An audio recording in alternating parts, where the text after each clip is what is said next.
So I was telling you two types of streams. Okay, first I was telling input stream, output stream. Then I was writing here stream, and this side I was writing, I was to write here byte oriented, and another type of stream is character oriented.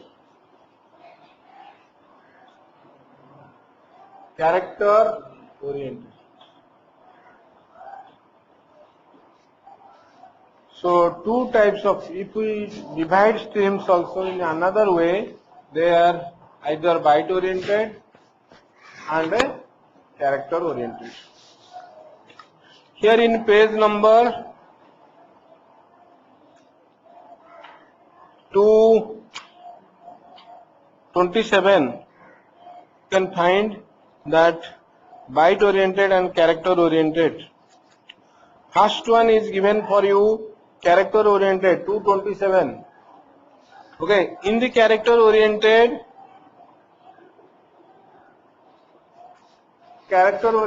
stream, we are taking the help of three streams. One is input stream. Suppose you want to do character oriented input, then input stream you require. Number two, you require input stream reader,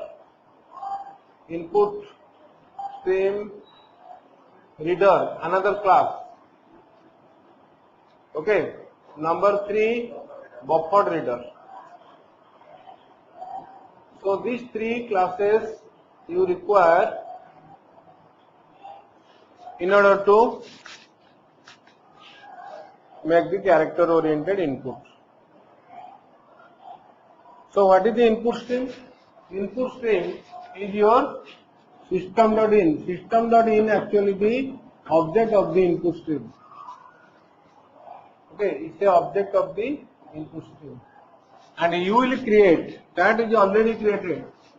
I have told that system.in, system.out and ER they are all standard input, standard streams. No, standard streams. So they are already created. They are kept in the system package, system class.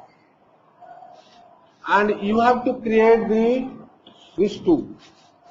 You have to create the input stream reader object and buffered reader object. Okay. So this is the program. Page 229, you have the program for that. Okay. See, 229 and 230. 230 you see. So in the main function you are having, before main function you have a static variable of a buffered reader stdin, which is sending another object, that is input stream reader object, okay, to its constructor.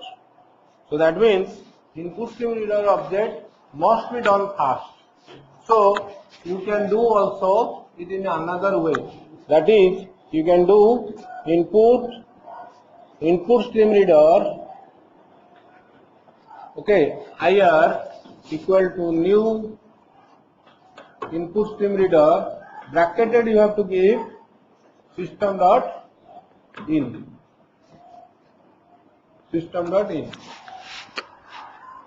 And in the next one, buffered reader, okay, stdin, because that has to come next, right? If you are doing in one line, then new buffered reader, bracketed you have to write new input stream reader system.in. But if you have already already created the object of that, then you have to supply here IR. Okay. So after this, now you will do the std in. So std in will use and take the sentence or name, whatever. So, and where you will store? You will store it in a variable, because that std in, okay, if you will use this, what is the function you are using? Readline function. Okay, readline function. Not only readline function, you can also use stdin.read function also here. Previously we had done system.in.read function. Okay, you can also do here stdin.read function as well as stdin.readline function. Okay, because read and readline function, actually read function is coming from the input string. This is the input string. This is the super class, right? And what is the means from there? It is coming because input stream reader, buffered reader object is what? stdin. stdin dot readline function you are writing and you are taking a line. Okay, and that is stored in a variable string is or whatever. In your program it is where it is stored? Input. It is input. So first thing is whatever, and you can print it. Then you can print it. Okay. Previously also last year so many programs we have done, but many times we are using now scanner class. Okay, but input stream reader and buffer reader is the best. And suppose it is a number. Then you have to convert it. Otherwise, you cannot use it as a number. So for converting, what is the command? Yes, parseInt function. ParseInt function you have to use. Okay. Whether it is this string was S or it was input, whatever. Okay. You have to put that string to the function. You have to pass this string to the function and you can store it in a number. But int n. Find out int n equal to parseInt.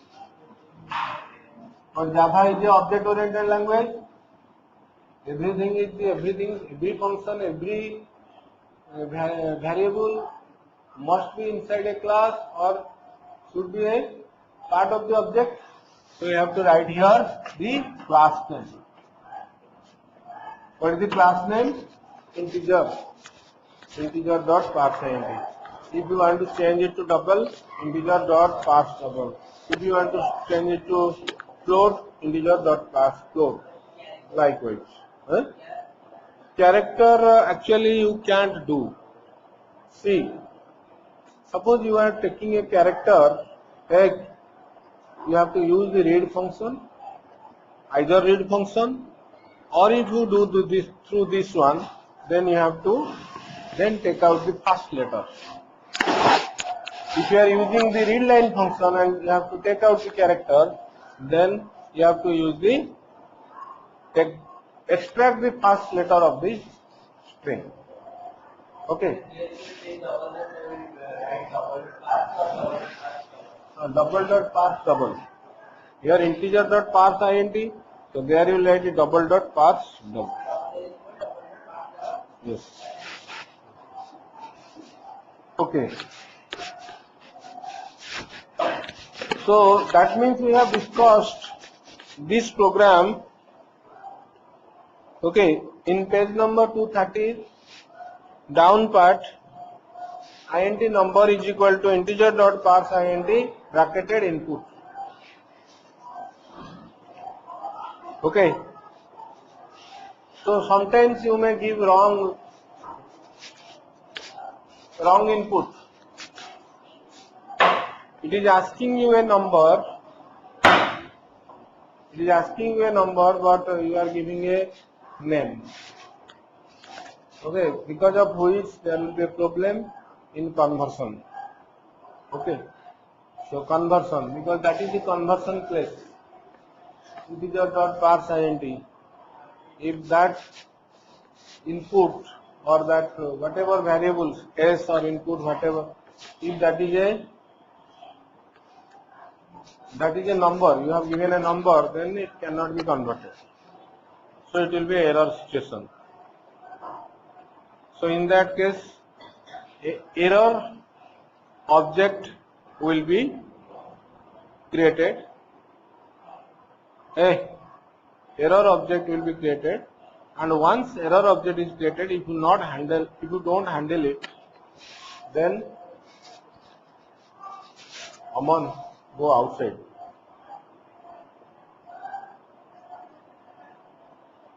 If you don't handle it, the program will crash. Okay, or your program will be stopping in the middle. So whatever data or something important thing will be doing, you have not saved it, nothing you have done. That means all your effort is gone. In a real life situation, I am talking of. Here you are doing the program. If it is gone, no problem. You are not worried about your program. You are not worried about your data. You are not worried about what is the implication of being shut down in the middle or crash. But in a real life situation, you have to be more careful. You have to make your program more robust, right? So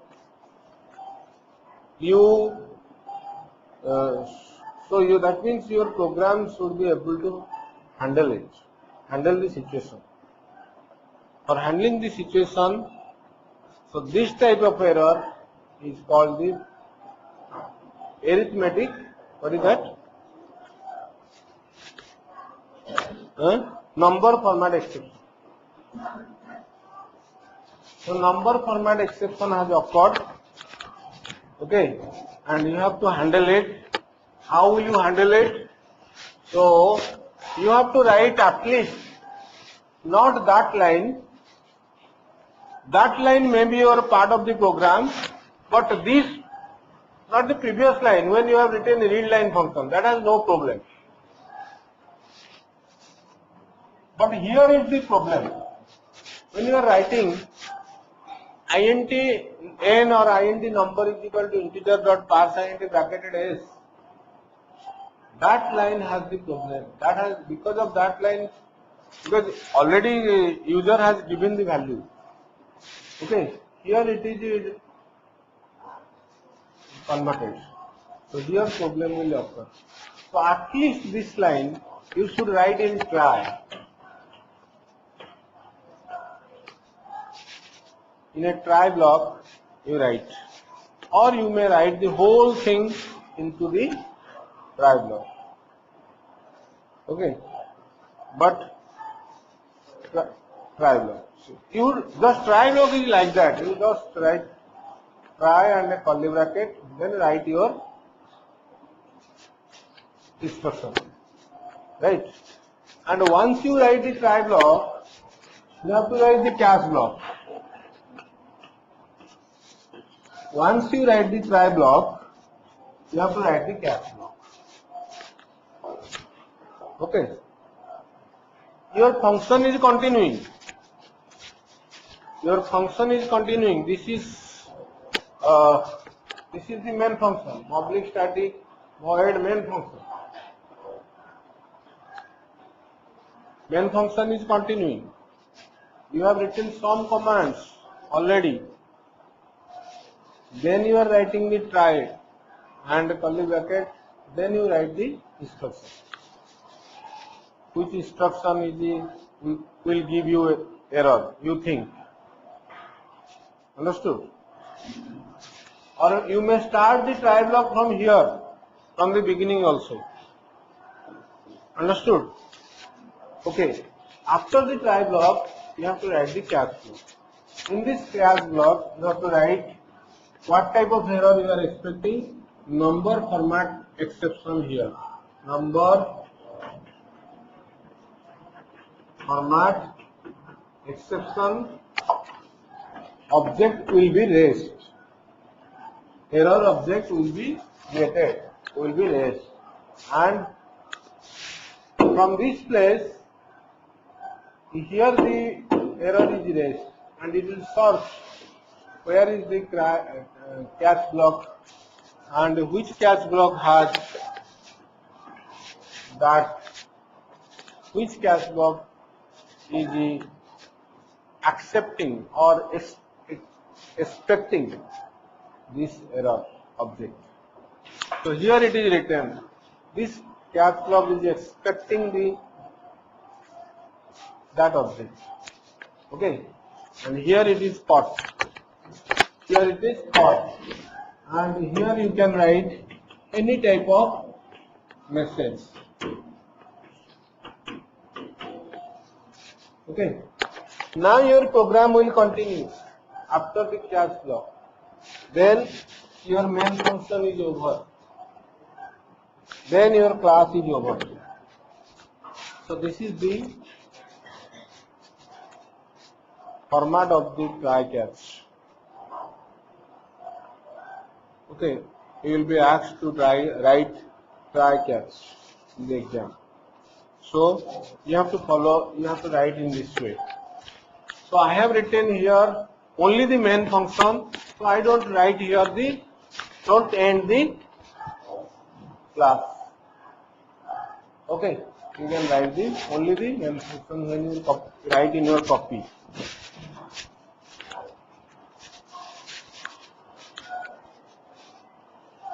So next is coming byte oriented. We have discussed the character oriented. Now we will discuss the byte oriented. For byte oriented, okay, yes. Number format exception is that error, and you know in Java everything is dealt with the object and class. And what object is raised? What object? That error is also a object. Okay. It is also regarded as a person. It is also, it has some identification. Right? It is also, the error is also an object, and it is a particular class is associated with it. Which class it is? That is number format exception. See, this is, I am telling a very means particular object, a particular class, particular object of that type. But you know the classes are arranged in a hierarchical manner. They are arranged. That means there can be superclass, under superclass many subclasses, under subclasses many subclass, more subclasses, subclasses you can call. Okay, so like that it is there. Okay, so one of the subclass is the number format exception. Okay, you may change it.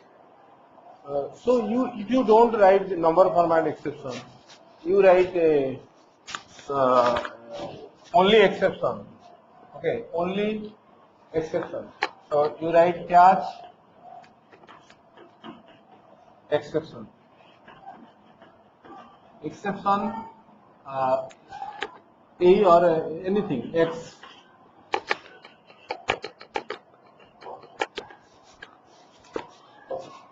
Then this will also be okay.